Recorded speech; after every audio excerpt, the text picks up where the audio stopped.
What? The passive, what's has always been the problem here. Now it's not so much. However, what has always been the constant? Flexion. What kind of flexion? Active or passive? It's always been the problem here. Active flexion. Passive. Passive. What did we want for passive range? 90. What did we eventually get? 50. 50, 55, max. So like I said, after that, active is pretty much irrelevant.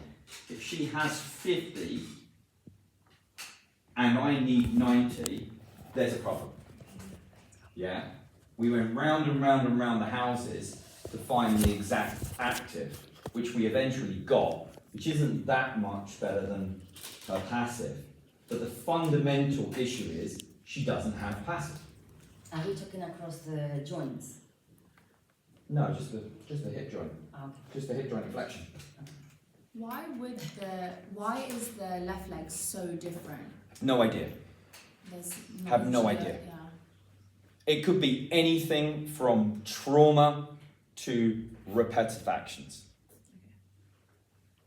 If you repetitively create a movement, your neurological input or neurological output goes down. You swim, the more you swim, the better you become at it. The more you run, the better you become at it. Does that mean to say that your neurological output increases? At first, it does, because you're learning something. Then it drops. Is that the plateau? That's the plateau. Does that make sense? Yeah. The more you do something, the more your body finds a way of making things easier. Because its job is to reserve energy, not to spend energy. So it's like having a stronger leg, or which is your stronger arm to throw further. Yeah. Or... If she'd have come to me and said, I fractured my leg 5 years ago, 6 years ago, this is a fairly obvious answer. Yeah, it's a fairly obvious answer because your body, your nervous system is going to wall off that leg.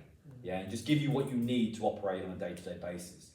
But if someone comes to me and they say, I play on the right-hand side of the pitch and always have done, then I'm going to say, well, that could be the issue right there, in the respect that now your body has now dropped in neurological output. It's dropped down. It's no longer learning anything.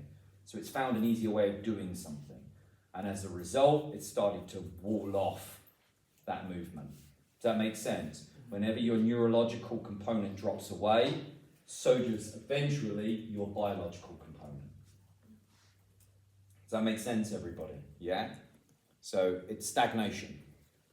So going back to your question, I don't know. Being honest, I've given up many, many years ago trying to guess because it's irrelevant. You just have what you have. And it's